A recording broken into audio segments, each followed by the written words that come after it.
എന്നാ കേൾക്കട്ടെ, എന്തൊക്കെയാണ് നിന്റെ ഗോൾസ് അഥവാ ലക്ഷ്യങ്ങൾ? ഈ ചോദ്യം ആരെങ്കിലും ചോദിക്കുമ്പോഴേ നമ്മൾ പെട്ടെന്നൊന്ന് ആലോചിക്കും, കുറേ എന്തൊക്കെയോ ഉണ്ട്.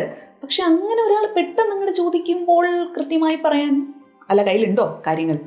ഇനി അടുത്ത വരുന്ന ചോദ്യം എന്തായിരിക്കും എന്നറിയോ? അല്ല, നിങ്ങൾക്ക് ലക്ഷ്യങ്ങൾ കൃത്യമായി പറയാൻ പറ്റുന്നില്ല എങ്കിൽ, നിന്റെ ആഗ്രഹങ്ങൾ എന്തെങ്കിലും ഉണ്ടെങ്കിൽ അതെങ്കിലും ഒന്ന് പറഞ്ഞേ. അപ്പോഴായിരിക്കും ചിലപ്പോൾ നമ്മൾ ആലോചിക്കുന്നത്, ചേടാ, ഈ ആഗ്രഹങ്ങളും ലക്ഷ്യങ്ങളും ഇത് രണ്ട് ഐറ്റാണോ? ഇത് രണ്ടും ഒന്നാണോ? അപ്പോൾ ഞാൻ ഈ വിചാരിച്ച് കൂട്ടിയിരുന്ന സാധനങ്ങൾ ആഗ്രഹങ്ങളായിരുന്നു, ലക്ഷ്യങ്ങളായിരുന്നു. നിങ്ങളുടെയൊക്കെ മനസ്സിലായി. ശരിക്കും പറഞ്ഞാൽ കുറേ ആഗ്രഹങ്ങൾ ഉണ്ടാവും, ഉറപ്പായിട്ടും ഉണ്ടാവും. പക്ഷെ അത് ഗോൾസായി മാറിയിട്ടുണ്ടോ എന്ന് എനിക്കറിയില്ല.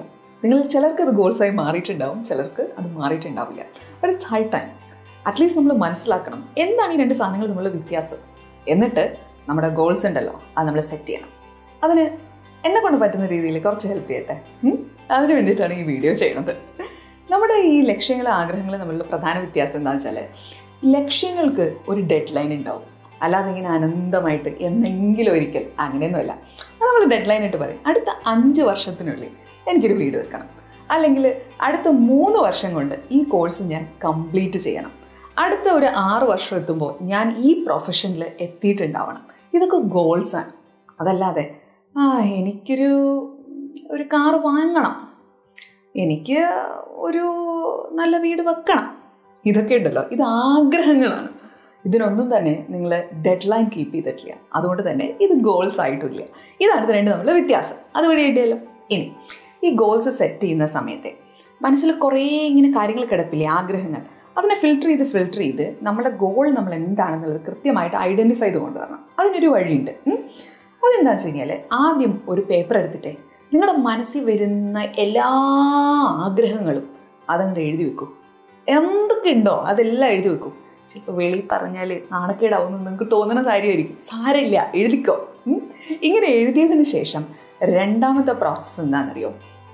നമ്മളിതിനെ ഇരുന്നൊന്ന് ഫിൽട്ടർ ചെയ്യണം, നമ്മളായിട്ട് തന്നെ ഫിൽട്ടർ ചെയ്യണം. അപ്പോൾ അതിൽ ചില സാധനങ്ങൾ നമുക്ക് തോന്നും, ഇത് അങ്ങനെ ഒരു വലിയ സംഭവമൊന്നും അല്ല, ഇത് വെറുതെ അങ്ങനെ തോന്നിയതാണ്, ഇതങ്ങനെ ഒരു സെറ്റ് ചെയ്യാൻ വേണ്ടിയിട്ടൊരു സംഭവമൊന്നുമല്ല. അപ്പോൾ നിങ്ങൾ അതിൽ കുറേ ഇങ്ങനെ വെട്ടിക്കളയും. ആ പ്രോസസ്സിനെയാണ് നമ്മൾ ഫിൽട്ടർ ചെയ്യുക എന്ന് പറയുന്നത്. അപ്പോൾ ആദ്യം നമ്മൾ എഴുതി, രണ്ടാമത്തെ നമ്മൾ ഫിൽട്ടർ ചെയ്തു. ഇനി മൂന്നാമത്തെ പ്രോസസ്സ് എന്ന് പറയുന്നത് നമ്മൾ നമ്മുടെ സ്കിൽസിനെ ഐഡൻറ്റിഫൈ ചെയ്യുക എന്നുള്ളതാണ്. നമ്മുടെ കുറേ കഴിവുകൾ ഉണ്ടാവില്ലേ എന്തെങ്കിലുമൊക്കെ കാര്യത്തിൽ. അത് ചിലപ്പം പാടാനായിരിക്കും, നൃത്തം ചെയ്യാനായിരിക്കും, പഠിക്കാനായിരിക്കും, അങ്ങനെ എന്തെങ്കിലുമൊക്കെ. ഓക്കെ, ഞാൻ ഈ പറഞ്ഞത് മാത്രമൊന്നുമില്ല, എന്തോരം കഴിവുകളുണ്ട് മനുഷ്യർക്ക്, റൈറ്റ്? അപ്പം അതിൽ എന്താണ് നിങ്ങളുടെ ഒരു പ്രത്യേകത ഇതായിട്ടുള്ള സ്കിൽസ് എന്തൊക്കെയാണെന്ന് പറയുന്നത്, അത് എല്ലാം അങ്ങ് എഴുതി വെച്ചോ. ഓക്കെ, സ്കിൽസ് എല്ലാം എഴുതി വെക്കുക. ഇനി അടുത്ത് ചെയ്യേണ്ടത് 4ാമത്തെ സ്റ്റെപ്പ്. നമ്മുടെ ഈ 2ാമത്തെ സ്റ്റെപ്പിനെയും 3ാമത്തെ സ്റ്റെപ്പിനെയും, അതായത് നമ്മളൊരു ഫിൽട്ടർ ചെയ്ത് വെച്ചിട്ടില്ലേ, അതും നമ്മുടെ സ്കിൽസും, ഇതിനെ രണ്ടിനെയും കൂടെ നമ്മളൊന്ന് മാച്ച് ചെയ്ത് നോക്കുക. അപ്പം നമുക്ക് മനസ്സിലാവും, ഇതെനിക്ക് ചെയ്യണമെന്നുണ്ട്, പക്ഷേ ഇത് എനിക്ക് എന്തില്ല, അത് ചെയ്യാനുള്ള സ്കില്ല് എനിക്കില്ല, കഴിവ് എനിക്ക് ഇല്ല. ഓക്കെ, അപ്പോൾ ചില കാര്യങ്ങളിൽ നമുക്ക് തോന്നും ആ കഴിവ് ഇപ്പോൾ ഇല്ലെങ്കിലും നമുക്ക് ഉണ്ടാക്കിയെടുക്കാൻ പറ്റുന്നതാണ്. ചിലത് നമുക്ക് തോന്നും ആ കഴിവില്ല, പക്ഷെ ഇനി ഉണ്ടാക്കിയെടുക്കാനും ബുദ്ധിമുട്ടാണ്.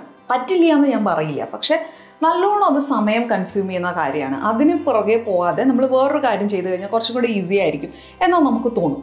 അപ്പോൾ ഇവിടെ നമ്മൾ ഈ ഫിൽട്ടർ ഡൗൺ ചെയ്ത കാര്യങ്ങളും നമ്മുടെ സ്കില്ലും തമ്മിൽ ഒന്ന് മാച്ച് ചെയ്ത് നോക്കാം. ഇങ്ങനെ മാച്ച് ചെയ്ത് കഴിയുമ്പോഴത്തേനും നമുക്ക് വീണ്ടും ആ ഫിൽട്ടർ ചെയ്ത ലിസ്റ്റിൽ നിന്ന് വീണ്ടും ഫിൽറ്റേർഡ് ആയിട്ടുള്ള ഒരു ലിസ്റ്റ് 4ാമത്തെ സ്റ്റെപ്പിൽ നമുക്ക് കിട്ടും. അപ്പോൾ ആദ്യം എഴുതി, രണ്ടാമത് ഫിൽട്ടർ ചെയ്തു, മൂന്നാമത് നമ്മുടെ സ്കിൽ എന്തൊക്കെയാണെന്നുള്ളത് നമ്മൾ എഴുതി വെച്ചു, 4ാമത്തതിൽ നമ്മൾ എന്ത് ചെയ്തു, ഫിൽട്ടർ ചെയ്ത സാധനങ്ങളും നമ്മുടെ സ്കിൽസും കൂടി മാച്ചപ്പ് ചെയ്ത് ബാക്കി വരുന്ന സാധനങ്ങൾ 4ാമത്തെ സ്റ്റെപ്പിലിട്ടു. ഇത്രയും ക്ലിയർ ആണല്ലോ? ഇനി 5ാമത് നിങ്ങൾ ചെയ്യേണ്ടതെന്ന് വെച്ച് കഴിഞ്ഞാൽ, ഈ കുറച്ച് വന്ന സാധനങ്ങളുണ്ടല്ലോ, അതായത് 4ാമത്തെ സ്റ്റെപ്പിൽ എത്തിയപ്പോഴത്തേനും നമ്മുടെ പേപ്പറിൽ കിടക്കുന്ന സാധനങ്ങൾ, ആ കാര്യങ്ങൾക്കൊരു ഡെഡ് ലൈൻ ഉണ്ടാക്കുക. എത്ര വർഷം കൊണ്ട് അല്ലെങ്കിൽ എത്ര മാസങ്ങൾ കൊണ്ട് നിങ്ങൾ ഈ പറയുന്ന കാര്യത്തിലേക്ക് എത്തിപ്പെടും, അതിൻ്റെ ഡെഡ് ലൈൻ കൃത്യമായിട്ട് മാർക്ക് ചെയ്യുക. ഇനി ആ പേപ്പറിലേക്ക് ഒന്ന് നോക്കിയേ, അതാണ് നിങ്ങളുടെ ഗോൾസ്. അതാണ് ഗോൾസ്. ഇനി അതിന് മനസ്സിലേക്കൊന്ന് എടുക്കുക. എന്നിട്ട് അതിനു വേണ്ടിയിട്ട് നന്നായിട്ട് വർക്ക് ചെയ്യണം. അല്ലാണ്ട് ഞാനിതൊക്കെ പേപ്പറിൽ എഴുതി എൻ്റെ ചുമരുമേൽ ഒട്ടിച്ച് വെച്ചിട്ടുണ്ട് എന്ന് പറഞ്ഞിട്ടൊന്നും കാര്യമില്ല. നമ്മൾ പറയില്ലേ, വിഷൻ ബോർഡ് ഉണ്ടാവണം, ആ വിഷൻ ബോർഡിൽ ഉണ്ടെങ്കിൽ അതുപോലെ നടക്കുമെന്ന്. വിഷൻ ബോർഡിൽ ഉണ്ടെങ്കിൽ മാത്രം അതുപോലെ നടക്കുമെന്നില്ല. ആ വിഷൻ ബോർഡിൽ എന്തൊക്കെയാണോ ഉള്ളത് അതിന് വേണ്ടിയിട്ട് നമ്മൾ വർക്ക് ചെയ്യുകയും കൂടി വേണം. അപ്പോൾ ഇപ്പം നിങ്ങളുടെ മുന്നിൽ ഗോൾസ് ഉണ്ട്, ഇനി ആ ഗോൾസിന് വേണ്ടിയിട്ട് നമ്മൾ വർക്ക് ചെയ്യണം. അപ്പോൾ ആ വർക്ക് ചെയ്യുമ്പോഴത്തേനും നമ്മൾ ഇപ്പോൾ ഒരു ഡെഡ് ലൈൻ വെച്ചു, ഇന്നൊരു കാര്യത്തിലേക്ക് എത്താൻ നമുക്ക് 1 വർഷം വേണം എന്നുള്ളൊരു ഡെഡ് ലൈൻ നമ്മൾ കീപ്പ് ചെയ്തു. അപ്പോൾ നമ്മുടെ ഗോൾ നമ്മൾ സെറ്റ് ചെയ്തു. ഇനി ആ 1 വർഷത്തിന് നിങ്ങൾ വീണ്ടും സ്പ്ലിറ്റ് ചെയ്യേണ്ടി വരും. അതെ, ഗോൾ സെറ്റിംഗ് കഴിഞ്ഞു. പിന്നെ വരുന്നത് അടുത്ത സ്റ്റെപ്സാണ്. ആ ഗോളിലേക്ക് എത്താനായിട്ട് ഇടയിടയിൽ ചെയ്തു പോകേണ്ട ചില ചെറിയ ചെറിയ കാര്യങ്ങളുണ്ടാവും.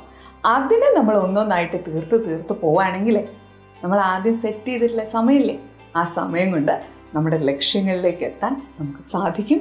അതുപോലെ ലക്ഷ്യങ്ങളെക്കുറിച്ചുള്ള ക്ലാരിറ്റിയും അവിടെ എത്തുന്ന വഴിയെക്കുറിച്ചുള്ള ക്ലാരിറ്റിയും നമുക്ക് കൃത്യമായിട്ടുണ്ടാവും.